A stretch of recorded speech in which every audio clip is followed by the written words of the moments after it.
রব্বুল আলামিন বলেন, লাইন শাকারতুম লাযীদান্নাকুম ওয়া লাইন কাফারতুম ইন্না আযাবি লাশাদীদ।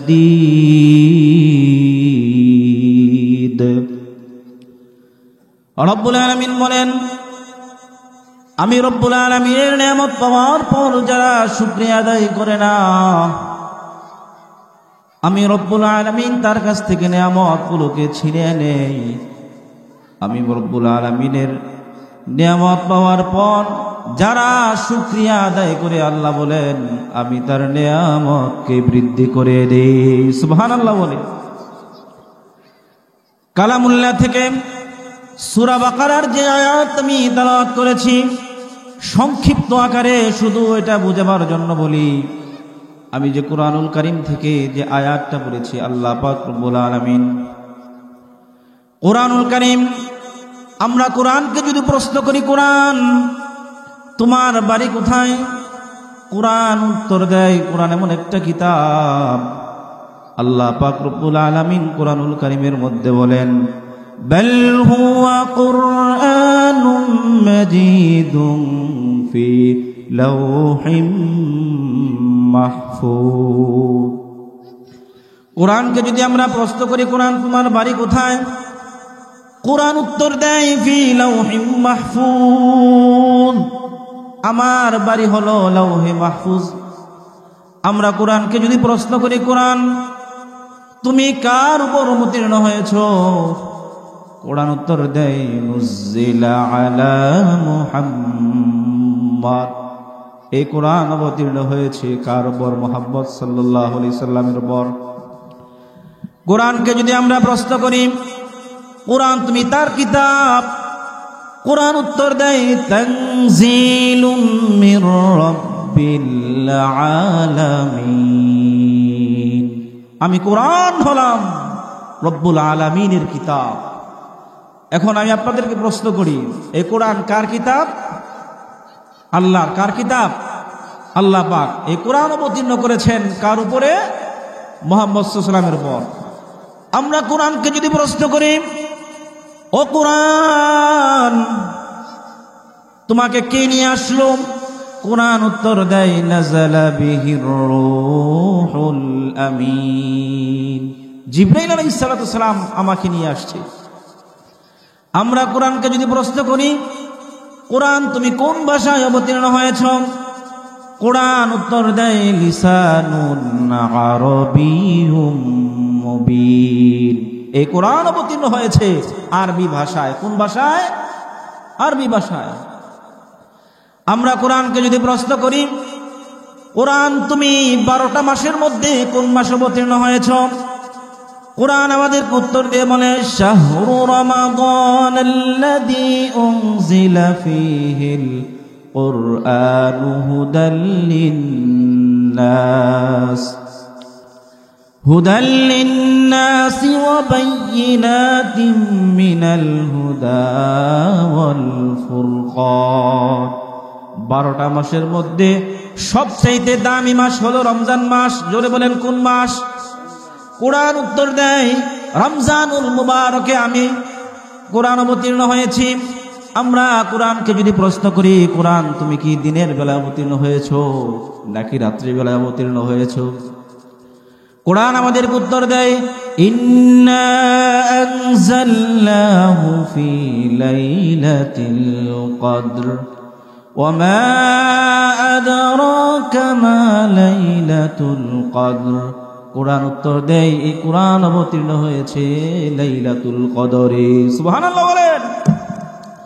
আমরা কোরআনকে যদি প্রশ্ন করি, কোরআন তুমি কেন অবতীর্ণ হয়েছো, এবার কোরআন উত্তর দেয় হুদাল লিল মুত্তাকিন, এই কোরআন অবতীর্ণ হয়েছে মুত্তাকিনদের জন্য হেদায়েত। সুবহানাল্লাহি ওয়া বিহামদিহি।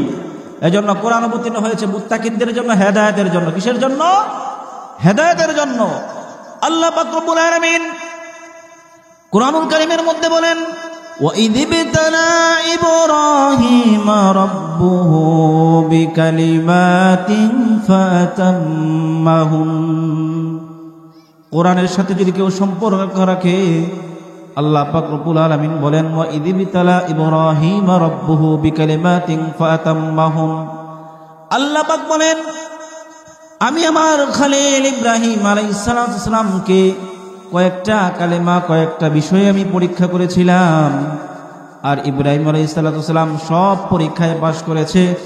এজন্য আল্লাহ পাক রব্বুল আলামিন বলেন, ক্বালা ইন্নী জাইলুকা লিন-নাসি ইমামা। এজন্য আমি ইব্রাহিম আলাইহিস সালামকে গোটা জাতির জন্য নেতা বানাইয়া দিলাম। সুবহানাল্লাহি ওয়া বিহামদিহি। রব্বুল আলামিন বলেন, হুয়া সাম্মাকুমুল মুসলিমিন মিল্লাতা আবিকুম হুয়া সাম্মাকুমুল মুসলিমিন। আমি ইব্রাহিমকে গোটা জাতির জন্য নেতা বানাই দিলাম। সুবহানাল্লাহি ওয়া বিহামদিহি। এই কোরআনুল কারীমের এই ব্যাখ্যার মধ্যে লিখেছেন, তাফসীরের মধ্যে লিখেছেন যে আল্লাহ পাক রব্বুল আলামিন ইব্রাহিম আলাইহিস সালামকে 5টা বিষয়ে পরীক্ষা করেছেন। কয়টা বিষয়ে? 5টা বিষয়ে সব পরীক্ষায় ইব্রাহিম আলাইহিস সালাম উত্তীর্ণ হয়েছে। সুবহানাল্লাহি ওয়া বিহামদিহি। আল্লাহ পাক রব্বুল আলামিন এই কোরআনের ব্যাখ্যা প্রসঙ্গে তাফসীরের কিতাবের মধ্যে লেখেন, ইব্রাহিম আলাইহিস সালামকে 1 নম্বর পরীক্ষা করেছেন। আল্লাহ পাক রব্বুল আলামিন ইব্রাহিম আলাইহিস সালাম যেই সময়ের মধ্যে আসছেন, ইব্রাহিম পয়গম্বর, তার বাবাও মুশরিক, তার জাতিরাও মুশরিক ছিল। সেই সময় ইব্রাহিম আলাইহিস সালাম দুনিয়াতে আসছেন। ইব্রাহিম আলাইহিস সালাম যখন এক আল্লাহর দাওয়াত দিলেন, একাত্মবাদের দাওয়াত দিলেন, সব মানুষগুলো ইব্রাহিম আলাইহিস সালামের শত্রু হয়ে গেল। এবার নমরুদ ইব্রাহিম পয়গম্বরকে এমন মারাত্মক শত্রু হয়ে গেল, ইব্রাহিম আলাইহিস সালামকে অগ্নিকুণ্ডে নিক্ষেপ করার জন্য এবার নমরুদ প্রস্তুত করলো অগ্নিকুণ্ড। অগ্নিকুণ্ডের মধ্যে যখন ইব্রাহিম আলাইহিস সালামকে যখন নিক্ষেপ করবেন, ফেরেশতাগুলো এসে আমার ইব্রাহিম আলাইহিস সালাম নবীকে বললেন, ও ইব্রাহিম, তোমাকে তো নমরুদ অগ্নিকুণ্ডে নিক্ষেপ করতেছে, তুমি আমাদের কাছে সাহায্য চাও। তুমি যদি সাহায্য চাও তাহলে আমি তোমাকে সাহায্য করব। ইব্রাহিম আলাইহিস সালাম বললেন, আমি কেন তোমার কাছে সাহায্য চাবো?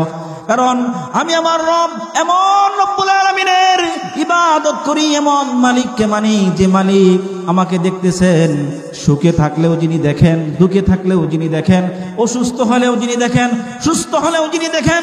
আমি তোমার কাছে কেন সাহায্য চাবো? আমি রব্বুল আলামিন আল্লাহর কাছে সাহায্য চাই। ইব্রাহিম আলাইহিস সালামকে যখন অগ্নিকুণ্ডে যখন নিক্ষেপ করলো, রব্বুল আলামিন বলেন, কুল্লা ইয়া নারু কুনি বারদান ওয়া সালামান আলা ইব্রাহিম। হে আগুন, তুমি ইব্রাহিম আলাইহিস সালামের জন্য আরাম এবং শান্তিদায়ক হয়ে যাও। সুবহানাল্লাহি ওয়া বিহামদিহি। অগ্নিকুণ্ড থেকে রক্ষা করলেন কে? জোরে বলেন কে? আল্লাহ পাক রব্বুল আলামিন ইব্রাহিম আলাইহিস সালামকে যখন অগ্নিকুণ্ডে নিক্ষেপ করেছে, আল্লাহ পাক এই আগুনটাকে তার জন্য শান্তিময় করে দিয়েছেন।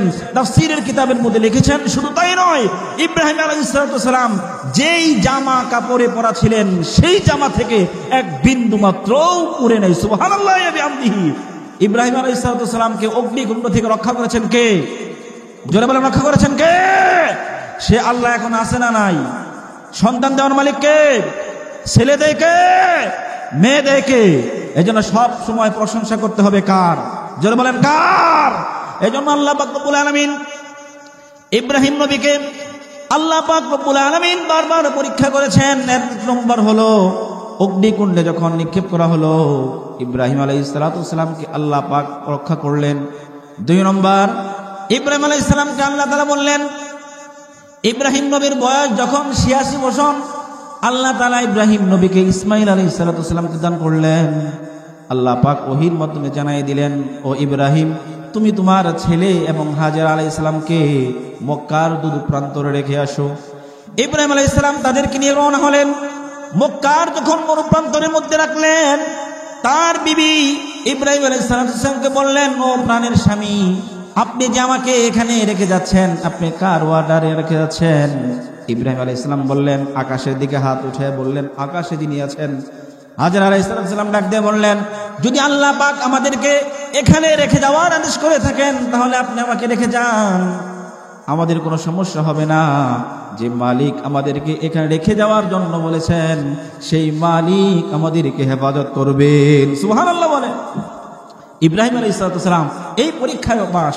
3 নম্বর, ইব্রাহিম আলাইহিস সালাম এর ছেলে ইসমাইল আলাইহিস সালাম যখন তার ছেলে যখন তাফসীরের কিতাবের মধ্যে লিখেছেন 13 বছর অথবা 17 বছর হলো, আল্লাহ পাক ওহীর মাধ্যমে জানাই দিলেন, এই ইব্রাহিম তুমি তোমার ছেলেকে কুরবানি দাও। কি দাও? কুরবানি। 86 বছর বয়সে এখনো ছেলে মেয়ে হয় এমন আছে আমাদের এলাকায়? কথা বলেন, বুঝতেছেন না কথাটা? আছে খুব কম, থাকলে হঠাৎ 1-2টা থাকে। কিন্তু আল্লাহ পাক রব্বুল আলামিন ইব্রাহিম আলাইহিস সালামকে 86 বছর বয়সে পুত্র সন্তান দান করলেন। এরপর আল্লাহ বললেন তুমি তাকে কুরবানি দাও। আল্লাহ পাক রব্বুল আলামিন বলেন, ফালাম্মা বালাগা মা'আহুস সা'য়া ক্বালা ইয়া বুনাইয়া ইন্নী আরা ফিল মানামি আন্নী আযবাহুকা ফানজুর মাযা তারা। ইব্রাহিম আলাইহিস সালাম বললেন, হে ইসমাইল, আমি স্বপ্নে দেখলাম আমি তোমাকে জবাই করতেছি। ইব্রাহিম আলাইহিস সালাম বললেন, ইব্রাহিম আলাইহিস সালাম যখন ইসমাইল আলাইহিস সালামকে বললেন, ইসমাইল আলাইহিস সালাম বললেন, ও আব্বাজান, ইয়া আবাতি ফাআল মা তুমার, আপনি যে আদিষ্ট হয়েছেন, আল্লাহ পাক আপনাকে যে আদেশ করেছেন সে আদেশ আপনি পূর্ণ করুন। সাতাজিদুনি ইনশাআল্লাহু মিনাস সালিহিন, অবশ্যই আপনি আমাকে নেককারদের অন্তর্ভুক্ত পাবেন। এবার আল্লাহ পাক রব্বুল আলামিন পরবর্তী আয়াতের মধ্যে বলেন, ফালাম্মা আসলামা ওয়া তাল্লাহু লিল জাবিন ওয়া নাদাইনাহু আইয়া ইব্রাহিম। যখন ইব্রাহিম আলাইহিস সালাম যখন ইসমাইল আলাইহিস সালাম শোয়া দিলেন, শোয়ানোর পর ইসমাইল আলাইহিস সালাম বললেন, ও আব্বাজান, আপনি আমাকে বেঁধে দেন, আমার শরীরটাকে রশি দ্বারা বেঁধে দেন। যখন ইব্রাহিম আলাইহিস সালাম তাকে বেঁধে দিলেন, বেঁধে দেওয়ার পর কিছুক্ষণ পর ইসমাইল আলাইহিস সালাম বললেন, আব্বাজান, আপনি আপনার বাতটাকে খুলে দেন। কারণ হলো কিয়ামতের ময়দানে আল্লাহ পাক রব্বুল আলামিন আমাকে যদি বলেন, ও ইসমাইল, তোমাকে তো আল্লাহ পাক রব্বুল আলামিন কুরবানির আদেশ করেছিলেন, কিন্তু তোমাকে কেন বাধার প্রয়োজন হয়েছে? এজন্য ইব্রাহিম আলাইহিস সালাম ইসমাইল আলাইহিস সালাম বললেন, হে আব্বাজান, আপনি আপনার বাতটাকে খুলে দেন। এবার যখন খুলে দিলেন, ইব্রাহিম আলাইহিস সালাম তাকে জবাই করতে চাইলেন, কিন্তু জবাই হলো না। জান্নাত থেকে দুম্বা চলে আসলো। এই পরীক্ষায়ও আল্লাহ পাক রব্বুল আলামিনের কাছে ইব্রাহিম আলাইহিস সালাম পাস করেছেন। সুবহানাল্লাহ বলেন। তাহলে এক নম্বর বিষয় হলো ইব্রাহিম আলাইহিস সালামকে যখন অগ্নিকুণ্ডে নিক্ষেপ করলো, এই জায়গায় ইব্রাহিম আলাইহিস সালাম পাস করলেন। 2 নম্বর, ইব্রাহিম আলাইহিস সালাম যখন তার ছেলে হাজের আলাইহিস সালামকে মক্কার প্রান্ত রেখে আসলেন, এই জায়গায় ইব্রাহিম পাস করলেন। 3 নম্বর, ইব্রাহিম আলাইহিস সালাম যখন তার ছেলের বয়স 13 বছর হলো, সেই পরীক্ষায়ও ইব্রাহিম আলাইহিস সালাম পাস করেছেন। আল্লাহ পাক রব্বুল আলামিন ইব্রাহিম আলাইহিস সালামের বয়স যখন 80 বছর, আল্লাহ পাক বললেন, ও ইব্রাহিম, তুমি সুন্নতে খাতনার সুন্নাহ পালন করো।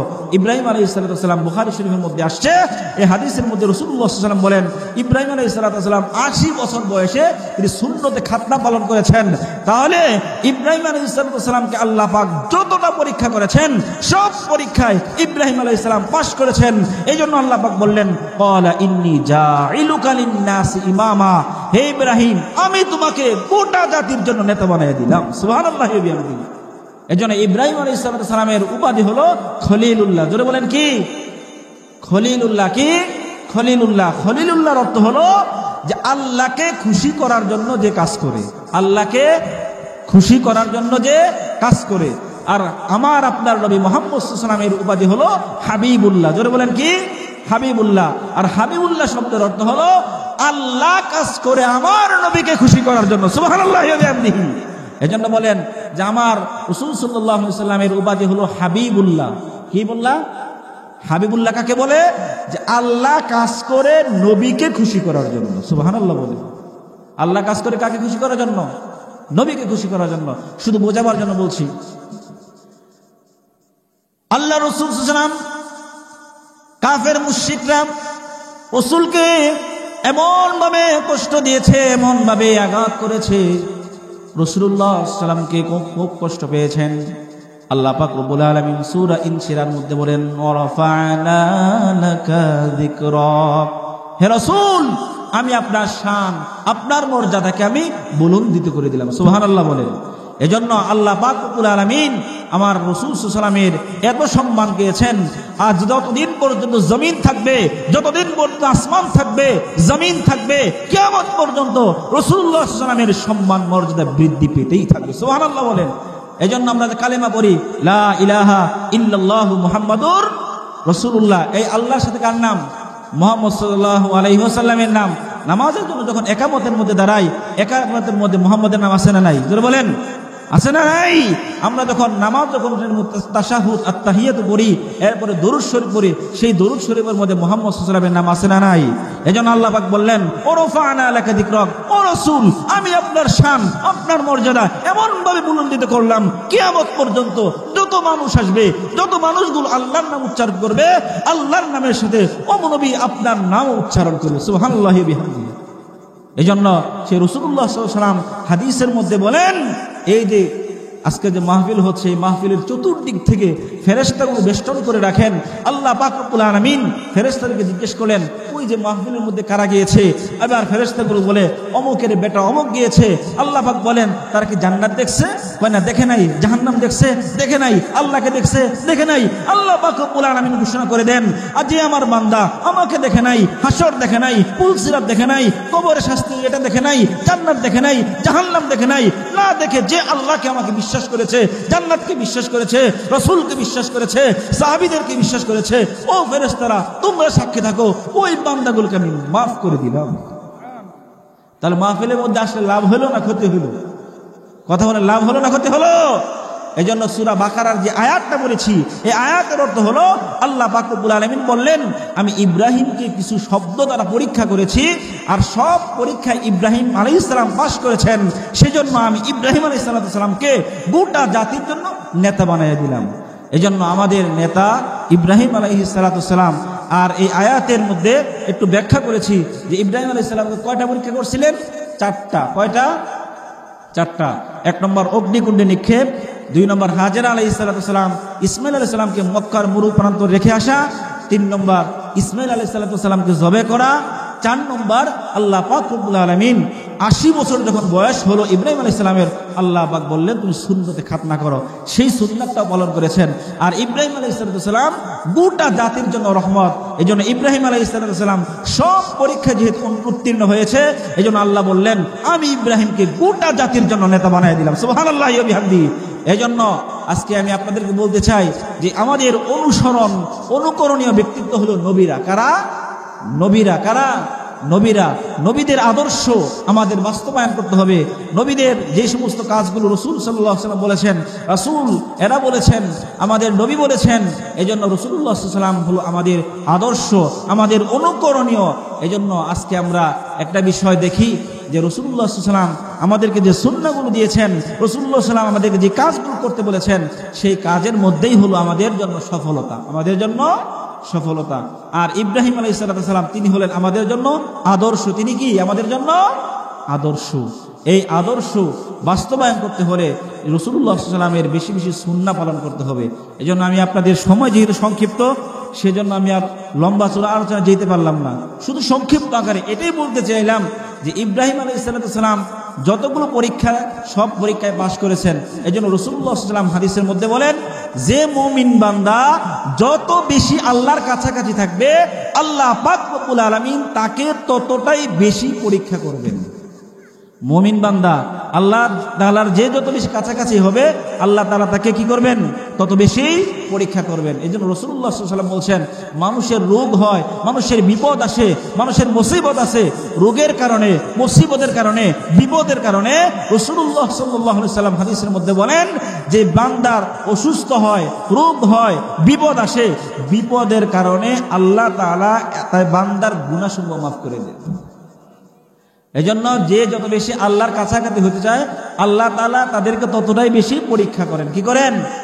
পরীক্ষা করেন। এই জন্য তো ইব্রাহিম আলাইহিস সালাম আল্লাহকে পাওয়ার জন্য সব করছেন, ইব্রাহিম আলাইহিস সালামের পরীক্ষা দিতে হয়েছে। সুতরাং এখন এই সমাজে আমরাও যারা আল্লাহ তাআলার কাছাকাছি হতে চাই, আল্লাহর নৈকট্য অর্জন করতে চাই, আল্লাহ আমাদেরকে পরীক্ষা করবেন। কি করবেন? পরীক্ষা করবেন। এই জন্য বিপদে পড়লে, মুসিবতে পড়লে সব সময় প্রশংসা করতে হবে কার? কথা বলেন, কার? বিপদে পড়লে প্রশংসা করবো কার? মুসিবতে থাকলে প্রশংসা করবো কার? সুখে থাকলে প্রশংসা করবো কার? শীতকালে প্রশংসা করবো কার? গ্রীষ্মকালে প্রশংসা করবো কার? এই জন্য সব সময় প্রশংসা করতে হবে কার? আল্লাহর। জোরে বলেন কার?